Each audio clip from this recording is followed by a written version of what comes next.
اللہ اکبر اللہ اکبر لا الہ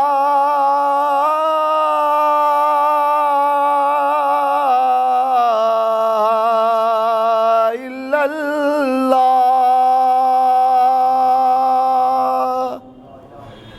لا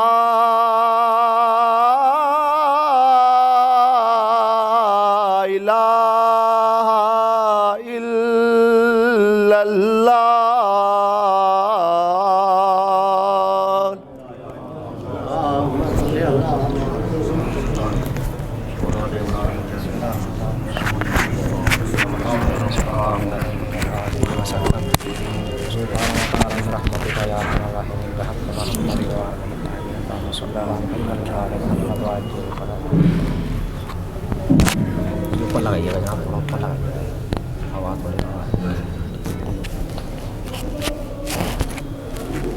اللهم صل على محمد وآل محمد اللهم صل على محمد وآل محمد. السلام علیکم.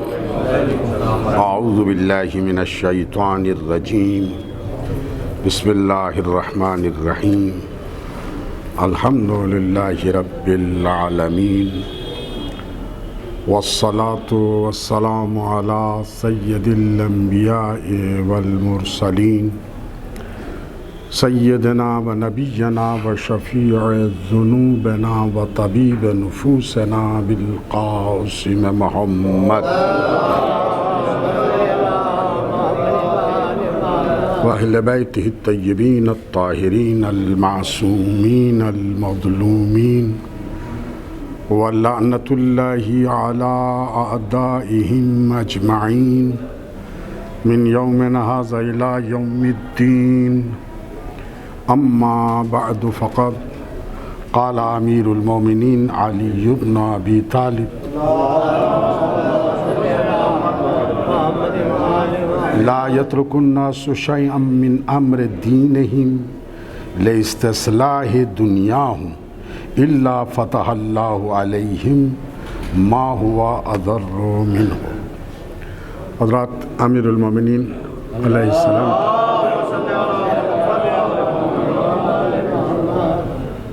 ایک قیمتی فقرہ جو نہج البلاغہ کے کلمات قصار والے حصے میں بالکل آخری حصے میں موجود ہے. آپ اس میں فرما رہے ہیں کہ لا یترک الناس شیئا من امر دینہم، لوگ دین سے کسی بھی چیز کو ترک نہیں کرتے ہیں مگر یہ کہ لاستصلاح دنیا ہوں، اپنی دنیا کی اصلاح کی خاطر، یعنی اپنی دنیا کی اصلاح کی خاطر دین کے کسی امر کو، دین کی کسی بات کو ترک نہیں کرتے ہیں مگر یہ کہ اللہ فتح اللہ علیہم ما هو اضر منہ، خداوند عالم ان کے لیے اس سے کہیں زیادہ بری چیز ان کے لیے فراہم کر دیتا ہے. یعنی لوگ دنیا میں دین کے امر کو چھوڑتے ہیں، کسی واجب کو چھوڑتے ہیں یا کسی ایسی ناپسندیدہ چیز کو چھوڑتے ہیں دین کے متعلق جسے عقلی طور کے اوپر ضروری تصور کیا جا سکتا ہے. اس کی سزا قدرت کی طرف سے انسان کو یہ ملتی ہے کہ وہ جس چیز کو اپنے لیے رکاوٹ سمجھ کے، اپنے مفاد میں نہ سمجھ کے ترک کرتا ہے تو دنیا کے اندر وہ اس سے بھی بڑا گھاٹا جو ہے وہ اپنے لیے دیکھتا. عزیزان گرامی، دیکھیے یہ رجحان کہ دین انسان کی دنیا کے لیے بہتر نہیں ہے۔ دین کو اپنا کے انسان دنیا میں ترقی نہیں کر سکتا۔ یہ ایک رجحان ہے کہ جو مغرب سے چلا، ایک طوفانی شکل کے اندر چلا، وہاں دین اور مذہب کے، سائنس اور مذہب کے درمیان جو ہے وہ ایک جنگ ہوئی۔ سائنسدانوں نے جب اپنی تحقیقات کو آگے رکھا تو بہت سی ایسی تحقیقات تھیں کہ جو چرچ کے گلے سے نیچے نہیں اتری۔ مثلا جس وقت سائنسدانوں نے یہ کہا کہ دنیا اس کائنات کا مرکز نہیں ہے، اس نظام شمسی کا مرکز نہیں ہے، بلکہ سورج اس کا مرکز ہے اور زمین اس کے چاروں طرف گھومتی ہے، یہ چیز چرچ کو ناگوار گزری، کیونکہ چرچ اسے سمجھ رہا تھا کہ یہ خدائی تعلیم ہے کہ جو انسان کو دی گئی ہے کہ زمین اس کائنات کا مرکز ہے، سورج اس زمین کے چاروں طرف گھومتا ہے۔ حالانکہ بائبل میں ایسی بات نہیں کہی گئی تھی، لیکن انہوں نے اپنے نظریات کو بائبل کا نظریات کا جامہ پہنا کے یہ تصور کیا۔ بہرحال تو اسی طرح کی اور بہت سی چیزیں تھیں کہ جس سے مغرب آشنا نہیں تھا، اور چرچ نے اسے دین اور مذہب کے خلاف تصور کیا۔ لہذا دین کے خلاف ایک بغاوت وہاں عام ہوئی۔ یہ بغاوت مغرب کے بعد جب ایشیا میں پہنچی تو یہاں بھی اس طرح کے رجحان رکھنے والے افراد جو ہے وہ پیدا ہوئے، خاص طور کے اوپر وہ لوگ کہ جو مغربی تعلیم، مغربی کلچر سے متاثر ہوئے۔ تو بہرحال بہت سے لوگوں کا سوچنا یہ ہے کہ اسلام بھی جو ہے وہ مذہب سے، سائنس سے جو ہے وہ نہیں ٹکرا سکتا، اور مذہب کے لیے اب سائنس کے بعد جو ہے وہ کوئی گنجائش باقی نہیں رہ گئی ہے۔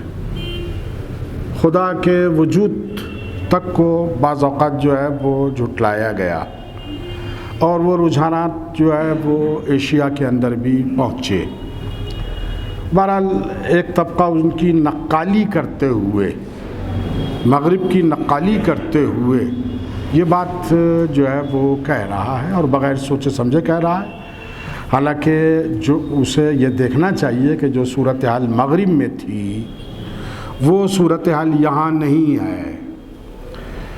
قرآن مجید نے ایسی کوئی بات نہیں کہی ہے، تعلیمات پیغمبر اسلام میں ایسی کوئی بات نہیں کہی گئی ہے کہ جو موجودہ سائنس کے برخلاف ہو۔ دیکھیے، سائنس کا دائرہ بہت محدود ہے، وہ صرف مادیات تک جو ہے وہ غور و فکر کرتا ہے، اور مادیات ہی کے متعلق جو ہے اس کی کشف و تحقیقات ہوتی ہیں۔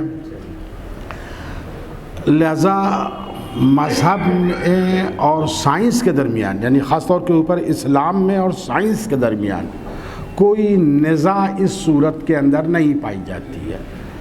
بہرحال ایک خیال ہے، اور بہت سے لوگ دیندار ہوتے ہوئے بھی اس خیال سے قدرے متاثر نظر آتے ہیں، اور بعض افراد جو ہے وہ اپنی غلط فہمیوں کی بنا کے اوپر ایک غلط نتیجہ نکال لیتے ہیں کہ دین کا یہ فرمان جو ہے وہ ہماری دنیا کے لیے جو ہے وہ مانع ہے۔ اب بہت سی مثالیں اس سلسلے کے اندر دی جا سکتی ہیں۔ مثلا اب عورتوں کے لیے پردہ، کہ یہ پردہ جو ہے وہ ترقی میں عورتوں کے معنی ہے۔ عورتیں جو ہے وہ گھر کی چار دیواری کے اندر محدود ہو جاتی ہیں، اور وہ ترقی نہیں کر پاتی ہے کہ جس طرح مغرب کے اندر ترقی ہو رہی ہے، اس طرح کی ترقی سے ہمارے ممالک، ایشیائی ممالک جو ہیں وہ محروم ہیں۔ خاص طور کے اوپر پردہ یا پردے کے علاوہ اور بھی بہت سی چیزیں ہیں۔ مثلا داڑھی کے متعلق، صاحب وہ داڑھی رکھنا جو ہے وہ آج کے حالات کے اندر جو ہے وہ بہت ہی پریشان کن مراحل سے ہمیں گزرنا پڑتا ہے، لہذا یہ چیز جو ہے وہ دین کے بالکل منافی ہے، یہ ایک تصور۔ عزیزان گرامی، بعض اوقات انسان صرف دنیاوی منفعت کی خاطر جو ہے وہ یہ نظریہ اختیار کر لیتا ہے۔ خمس اور زکوٰۃ نکالی جائے گی، اپنی محنت کی کمائی سے نکالی جائے گی، تو یہ جو ہے وہ ہمارے اوپر ایک بوجھ بنے گا اور اس سے ہمیں جو ہے وہ نقصان ہوگا، لہذا خمس اور زکوٰۃ جو ہے وہ اگر نہ ہوتی تو انسان جو ہے وہ زیادہ بہتر طریقے کے اوپر ترقی کرتا۔ اس طرح کے نظریات اور اس طرح کی باتیں جو ہے وہ لوگوں کی طرف سے عام طور کے اوپر کہی جاتی ہیں، لیکن عزیزان گرامی صورتحال بالکل اس کے برعکس ہے۔ جو افراد داڑھی نہیں رکھتے ہیں، کیا وہ سماج کے اندر جو ہے وہ زیادہ ترقی یافتہ ہیں، یا جن لوگوں نے داڑھی رکھ لی ہے کیا وہ بالکل سماج میں تعلیمی لحاظ سے، اقتصادی لحاظ سے، معاشی لحاظ سے جو ہے وہ پسماندہ ہو گئے ہیں؟ تو عزیزان گرامی یہ صورتحال بالکل نہیں ہے۔ جن سماجوں اور معاشروں میں بے پردگی پائی جاتی ہے، کیا وہ بہت زیادہ جو ہے وہ ترقی یافتہ ہیں؟ یا جن ممالک کے اندر عورتیں حجاب کے اندر ہیں، کیا وہ سب سے زیادہ جو ہے وہ پچھڑی ہوئی قومیں ہیں؟ ایران کی مثال ہمارے سامنے موجود ہے، حجاب کے ہوتے ہوئے ایران نے بھرپور طور کے اوپر ترقی کی ہے اور دنیا کے سامنے جو ہے وہ ایک مثال بن کے جو ہے وہ ابھرا ہے۔ تو بہرحال یہ نظریات جو ہیں وہ بغیر سوچے سمجھے، نہ تو یہ لوگ اسلام کو سمجھے ہیں اور نہ ہی ترقی کے اسباب کو یہ یعنی سمجھ پاتے ہیں، ان کا تجزیہ کر پاتے ہیں، ان کی اہمیت اور ان کی افادیت جو ہے وہ ان کی سمجھ میں آتی ہے۔ بہرحال دین سے غفلت اس کا اصل سبب ہے۔ یہاں امیر المومنین اس حدیث کے اندر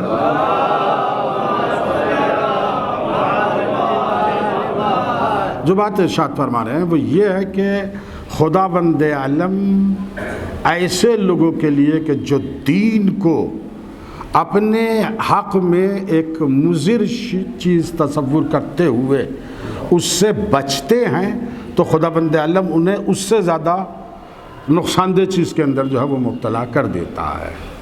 عزیزان گرامی، دیکھیے یہ غلطی کہ دین جو ہے وہ ہمارے لیے نقصان دہ ہوتا ہے، یہ بہرحال انسانیت کی تاریخ میں جو ہے وہ ہر دور کے اندر پائی گئی ہے اور آج بھی پائی جا رہی ہے۔ جہالت کی بنا کے اوپر، دین کو نہ سمجھ پانے کی بنا کے اوپر بہرحال یہ غلطی جو ہے وہ عام ہے۔ یہاں خداوند عالم کے متعلق اور خداوند عالم جو سزا اس طرح کی فکر رکھنے والوں کو خداوند عالم دیتا ہے، امیر المومنین اس چیز کو بیان فرما رہے ہیں۔ دیکھیے دین کو ٹھکرا کر انسان بہت سے نقصانات کے اندر مبتلا ہوتا ہے۔ سب سے پہلی چیز انسان کی زندگی سے برکتیں سلب ہو جاتی ہے، اور جب انسان کی زندگی سے برکت سلب ہو جائے تو عزیزان گرامی وسائل کے ہوتے ہوئے زندگی میں پیسہ اور تمام وسائل کے ہوتے ہوئے انسان بے چینی اور اضطراب کی زندگی گزارتا ہے۔ واقعاً آپ اگر یہ دیکھنے کی کوشش کریں کہ زندگی میں سکون اور اطمینان کس طرح کے لوگوں کی زندگی میں ہے، تو واقعاً آپ جو ہے وہ تعجب کریں گے۔ بہت سے لوگ دیکھیں جن لوگوں کے پاس پیسہ نہیں ہے، اور ان میں سے بعض لوگ یہ تصور کرتے ہیں کہ پیسے والے لوگ جو ہے وہ زیادہ خوشحال ہیں۔ عزیزان گرامی، اگر ان کی زندگی میں جھانک کے دیکھا جائے تو رات جو ہے وہ بغیر نیند کی گولیوں کے جو ہے وہ نہیں گزرتی ہے۔ تو یہ بے چینی اور یہ اضطراب جو پیسے والوں کی زندگی کے اندر آ رہا ہے، سب کچھ ہوتے ہوئے جو ہے وہ کچھ نعمتوں سے خداوند عالم نے انہیں ایسے محروم کر دیا ہے کہ وہ خود ہی اگر اپنی جگہ کے اوپر سوچیں تو عزیزان گرامی وہ عذاب الہی سے زیادہ جو ہے اور کچھ ہمیں نظر نہیں آئے گا کہ سب سامان فراہم ہے، تمام وسائل ہیں موجود، اس کے باوجود جو ہے اطمینان نہیں ہے۔ اطمینان کہاں ہے عزیزان گرامی؟ اطمینان توکل میں ہے۔ اطمینان جو ہے دوسروں کے اوپر یقین میں ہے، دوسروں کے سلسلے میں حسن ظن سے کام لینے میں ہے۔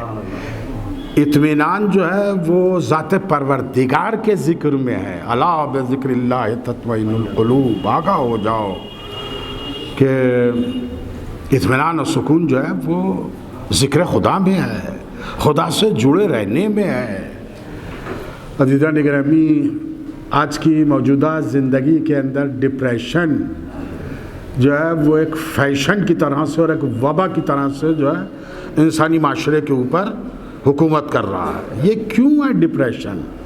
یہ عزیزان گرامی، اس کے ڈپریشن کے اسباب اگر آپ تلاش کریں گے تو اس میں جو ہے وہ یہی آئے گا کہ زندگی مطمئن نہیں ہے، اطمینان کے ساتھ نہیں گزر رہی ہے، بے چینیوں میں گزر رہی ہے، بہت سے دباؤ ذہن کے اوپر ہیں، بہت سے مسائل ہیں کہ جو پہاڑ کی طرح سے جو ہے وہ انسان کی نگاہوں کے سامنے کھڑے ہوئے ہیں، لہذا ڈپریشن کے جو ہے وہ مریض ہیں۔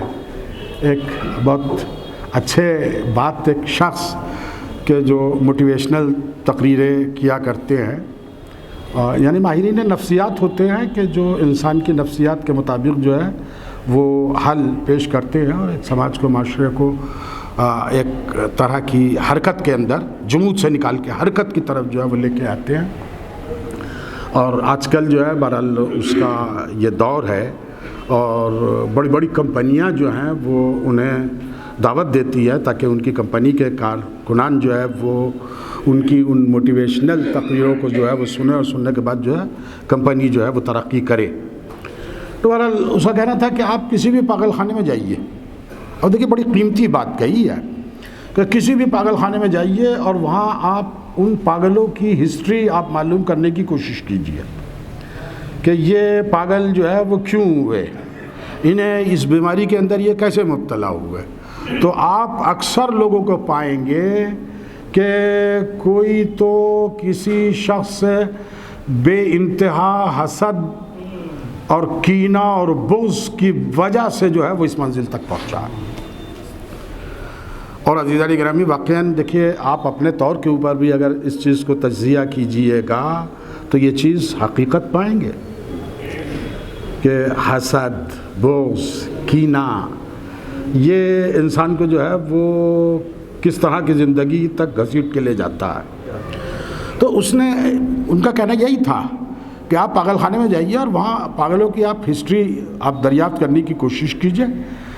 ایسے بہت کم افراد ہو گئے جو مثلاً کسی ایکسیڈنٹ کی وجہ سے جو ہے وہ پاگل پن کا شکار ہو گئے یا پیدائشی طور کے اوپر کوئی نقص ان کے اندر موجود تھا جس کی بنا پہ وہ پاگل ہوئے، ورنہ اس دنیا کے اندر صحیح و سالم لوگ جو پاگل ہوتے ہیں، جو یعنی پہلے ڈپریشن کا شکار ہوتے ہیں، اور یہی ڈپریشن جو ہے انسان کو جو ہے پاگل پن اور خودکشی اور اسی طرح کی چیزوں کے اندر جو ہے وہ انسان کو مبتلا کرتا ہے، تو آپ اس کی اس بات کو جو ہے وہ آپ تصدیق کرتے ہوئے نظر آئیں گے کہ واقعی حقیقت یہی ہے۔ تو خداوند عالم جو ہے جس چیز سے بچ رہا ہے اس سے زیادہ نقصان دہ چیز اس کے لیے فراہم کر دیتا، توفیقات سلب ہو جاتی ہیں، برکتیں سلب ہو جاتی ہیں۔ عزیزان گرامی دیکھیے بہت زیادہ دن جینا جو ہے وہ کوئی برکت نہیں ہے۔ برکت اس بات کے اندر ہے کہ کم سے کم زندگی کے اندر جو ہے وہ بڑے سے بڑا کارنامہ جو ہے وہ انجام دے دیا۔ جناب حضرت عیسیٰ کی زندگی کو قرآن مجید نے بابرکت زندگی کہا۔ عزیزان گرامی کتنے سال کی زندگی تھی؟ 34 سال کی زندگی۔ حضرت عیسیٰ صرف 33 اور 34 سال جو ہے وہ اس دنیا کے اندر رہے ہیں. اب اس کے اندر جو ہے وہ یعنی وہ دور اگر نکال دیا جائے کہ جو بلوغ سے پہلے کا ہے تو اب آپ سوچئے کہ زندگی کل حضرت عیسیٰ کی کتنی ہے، لیکن بابرکت زندگی تھی. آج حضرت عیسیٰ کا نام لینے والے افراد اس روئے زمین پہ کتنے ہیں. پیسے سے عزیزان گرامی برکت نہیں ناپی تولی جا سکتی. انسان کے اقتدار اور اس کے قوم و قبیلے سے جو ہے وہ انسان کی برکت نہیں تولی جا سکتی. برکت عزیزان گرامی ایسی چیز ہے کہ جو دنیا میں نہیں خریدی جا سکتی، اسے بس خدا ہی عطا کر سکتا ہے، جسے وہ برکت کے لائق سمجھتا ہے، جسے وہ برکت دیتا ہے، وہی زندگی بابرکت ہوتی ہے.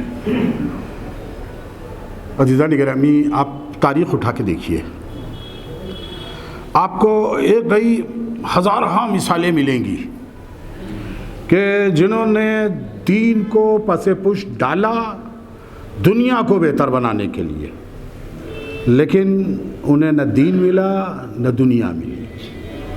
میں آپ سے پوچھتا ہوں کہ ابن زیاد کو کیا ملا؟ ابن زیاد کو ملا کیا؟ عزیزان گرامی حکومت رائے ابن زیاد کو مل گئی؟ نہیں مل سکی. عمر سعد کو کیا ملا؟ فرعون کو کیا ملا؟ نمرود کو کیا ملا؟ ایک دو مثال نہیں، میں نے عرض کیا کہ قدم قدم کے اوپر ہزاروں مثالیں ہیں. اور عزیزان گرامی تاریخ کے علاوہ خود اگر ہم اپنی زندگی کا جائزہ اگر لیں کہ ہم نے اس موقع کے اوپر یا فلاں موقع کے اوپر ہم نے جو ہے دین کی بات کو نہیں مانا، دین کو ٹھکرا دیا، دین کے کسی جز کو ٹھکرا دیا، آخر اس کے نتیجے میں ہمیں وہ چیز ملی کہ جس کے ہم طالب تھے.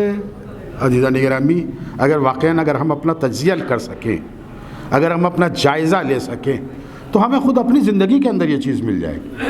باہر جانے کی ضرورت نہیں ہے. باہر کی مثالیں جو ہے وہ اس کے اوپر غور و فکر کی بہت زیادہ ضرورت نہیں ہے، لیکن بہرحال باہر انسان کی اپنی زندگی سے باہر بھی بھرپور مثالیں ہیں، اور انسان خود اپنی زندگی کا تجزیہ کرے تو اس کی زندگی میں بھی بھرپور مثالیں اس طرح کی مل جائیں گی، بشرطے کہ انسان اپنا جائزہ لینے کا سلیقہ جانتا ہو. لیکن ہم میں سے اکثر جو ہے وہ اپنا جائزہ جو ہے وہ لینے کا ہنر نہیں جانتے. وہ اس لیے کہ ہم اپنے اندر جھانکنے کے عادی ہی نہیں ہیں. ہمارے سامنے بہترین نصیحتیں بیان کی جاتی ہیں، قرآن کے ذریعے سے، حدیث کے ذریعے سے بیان کی جاتی ہیں، لیکن ہم عزیزان گرامی جب بھی کسی برائی کی طرف سوچتے ہیں تو ہم اس کا مصداق جو ہے وہ اپنی ذات سے باہر ڈھونڈنے کی کوشش کرتے ہیں. مثلا کہیں غیبت کا ذکر ہو رہا ہے، غیبت کی برائی ہو رہی ہے، ہم فوری طور کے اوپر جو ہے وہ اپنے چاروں طرف ڈھونڈنا شروع کر دیتے ہیں کہ کون کون غیبت کرتا ہے. تو ظاہر ہے کہ کچھ شخصیتیں جو ہے وہ ہمارے سامنے آئی جاتی ہیں کہ جو غیبت زیادہ کرتی ہیں، لیکن ہم خود اپنی ذات کو جو ہے وہ فراموش کر دیتے ہیں. ہم بھی تو کرتے ہیں. یہ غیبت جو ہے وہ ایسا نہیں ہے کہ صرف دوسرے کرتے ہیں. اب اسی حدیث کو آپ تصور فرما لیجئے. عزیزان گرامی واقعاً امیر المومنین کے اس ارشاد گرامی کو اگر دنیا نے غور کیا ہوتا، اس چیز کو جو ہے وہ اپنے اندر تلاش کرنے کی کوشش کی ہوتی، تو عزیزان گرامی اندر کی بیماری انہیں پتہ چل جاتی. لیکن اس حدیث کو سننے کے بعد بھی جو ہے وہ ہم دوسروں کی مثالیں جو ہے وہ ڈھونڈنے کی کوشش کریں. فلاں صاحب نے فلاں کام نہیں کیا تھا، جب ان پہ حج واجب ہوا تو حج پہ نہیں گئے تھے، تو بہرحال پھر ان کی زندگی جو ہے وہ کس طرح کی گزری اور زندگی میں کیا کیا نقصان اس نے جو ہے وہ برداشت کیا، یہ ہم دوسروں کا جائزہ لینے کے لیے بیٹھ جاتے ہیں۔ عزیزان گرامی، اگر خود ہم اپنا جائزہ لیں تو یہ حدیث خود ہمیں آئینہ دکھانے کے لیے کافی ہے۔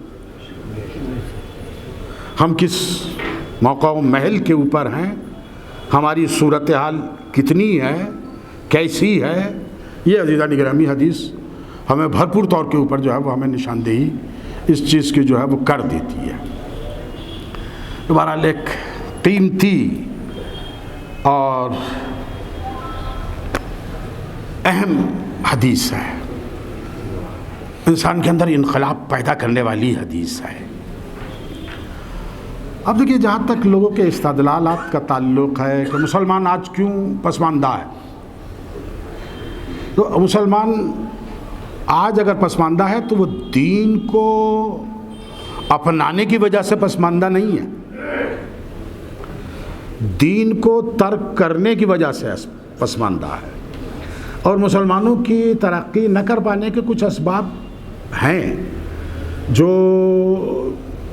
بہرحال تفصیل طلب ہے کہ اس کے اوپر جو ہے وہ مستقل گفتگو ہو، بلکہ یہ ایک ایسا موضوع ہے کہ جس کے لیے ضروری ہے کہ مختلف طبقات سے مختلف دانشور جو ہے وہ اس چیز کا جو ہے وہ جائزہ لیں کہ واقعاً ہمارے ساتھ ہوا کیا ہے، ہماری کیا کیا کمیاں رہی ہیں کہ جس کی بنا کے اوپر مسلمان جو ہے وہ ہے۔ بہرحال میں اختصار کے ساتھ اور اختصار کو ملحوظ خاطر رکھتے ہوئے اتنا کم سے کم عرض کر سکتا ہوں کہ اس کے اسباب جو ہے وہ سیاسی زیادہ ہے، دینی کم ہے۔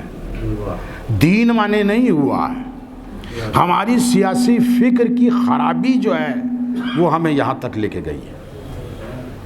اگر ہم سیاسی طور کے اوپر بیدار ہوتے، اگر ہم سیاسی طور کے اوپر اپنے حالات کا جائزہ لینے کی پوزیشن میں ہوتے تو میں سمجھتا ہوں کہ شاید ہم اس منزل کے اوپر نہ ہوتے کہ جو آج ہمارے سامنے جو ہے وہ دنیا کے حالات ہیں۔ تو بہرحال میں پھر اس حدیث کے متعلق تاکید کرنا چاہوں گا۔ دیکھیے، حدیث واقعاً ایسی ہے کہ جس پہ جتنا غور و فکر ہم کر سکیں ہمیں کرنا چاہیے، کیونکہ نہ صرف یہ کہ اس سے جو ہے وہ ہماری اخروی زندگی وابستہ بلکہ ہماری دنیاوی زندگی بھی وابستہ۔ یہ حدیث واقعاً اگر صحیح معنی میں غور و فکر کی جائے تو یہ دنیا اور آخرت دونوں کی بہتری کی طرف ہمیں لے جا سکتی ہے، ایک انقلاب برپا کر سکتی ہے، ایک نئی فکر، ایک نئی سوچ جو ہے وہ انسان کو دے سکتی ہے، بشرطے کہ اس کی حدیث کے معنی و مفاہیم جو ہے وہ ذہن میں رکھے جائیں اور غور و فکر کے بعد جو ہے وہ اپنے لیے ہم لائحہ عمل جو ہے وہ طے کریں کہ ہمیں کرنا کیا چاہیے، ان حالات میں ہمیں کیا کرنا چاہیے۔ کہیں ایسا تو نہیں ہے کہ دین ہمیں کسی خاص جانب جو ہے وہ دعوت دے رہا ہے اور ہم اس کی دعوت کے اوپر لبیک نہیں کہہ رہے۔ دین کے تقاضے ہماری زندگی کے اندر پورے ہو رہے ہیں یا نہیں ہو رہے ہیں؟ اگر نہیں ہو رہے ہیں تو اب اس کے پیچھے کون سی فکر کار فرما ہے کہ جس کی بنا کے اوپر ہم دینی تقاضوں کو پورا نہیں کر رہے ہیں؟ یہ واقعاً اپنی جگہ کے اوپر غور و فکر کا ایک موضوع ہے اور ایک بہترین موضوع ہے۔ عزیزان گرامی، دیکھیے، یہ اہل بیت علیہ السلام کے ارشادات گرامی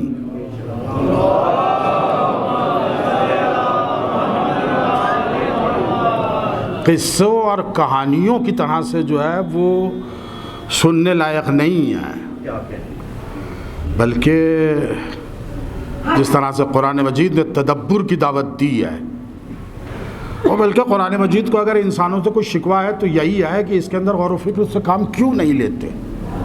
عزیزان گرامی، ہر حدیث اپنی جگہ کے اوپر غور و فکر کی دعوت دیتی ہے، لیکن بعض احادیث واقعاً ایسی ہیں کہ جن کے متعلق ہم یہ کہہ سکتے ہیں اوپر غور و فکر جو ہے وہ ہماری دنیا کو بدل سکنے کی صلاحیت رکھتا ہے۔ تو بہرحال اسی تاکید کے ساتھ بارگاہ خداوندی میں یہ دعا کرتے ہوئے کہ بار الہ تو ہمیں توفیق عنایت فرما کہ ہم دین پر، دین کے تقاضوں کے اوپر، دین کے اوامر کے اوپر ہم بھرپور طور کے اوپر عمل پیرا ہوں۔ بار الہ ہمارے گناہوں کو بخش دے، تمام مومنین و مومنات جہاں کہیں ہوں اور جن زحمتوں اور پریشانیوں کے اندر مبتلا ہوں، بار الہ ان کی زحمتوں اور پریشانیوں کو دور فرما، خصوصیت کے ساتھ مومنین لبنان، مومنین فلسطین، مومنین عراق اور جہاں جہاں مومنین پریشان کیے جا رہے ہیں، بار الہ ان کی مدد فرما، امام کے ظہور میں تعجیل فرما، ہمیں ان کے اصحاب و انصار میں شامل فرما۔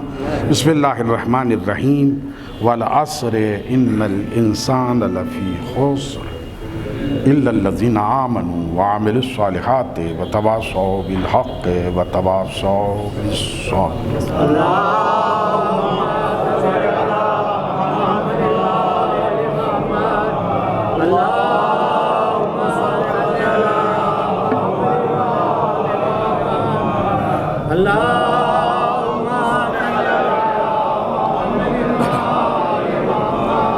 اعوذ باللہ من الشیطان الرجیم، بسم اللہ الرحمن الرحیم، الحمد للہ الذی لا الہ الا هو الحلیم الکریم، غافر الذنب وقابل التوب وهو الغفور الرحیم، سبحان من سبقت رحمته غضب وبسط الیدین بالرحمہ، سبحان من لم یکلف نفسا الا دون وسعها وعفا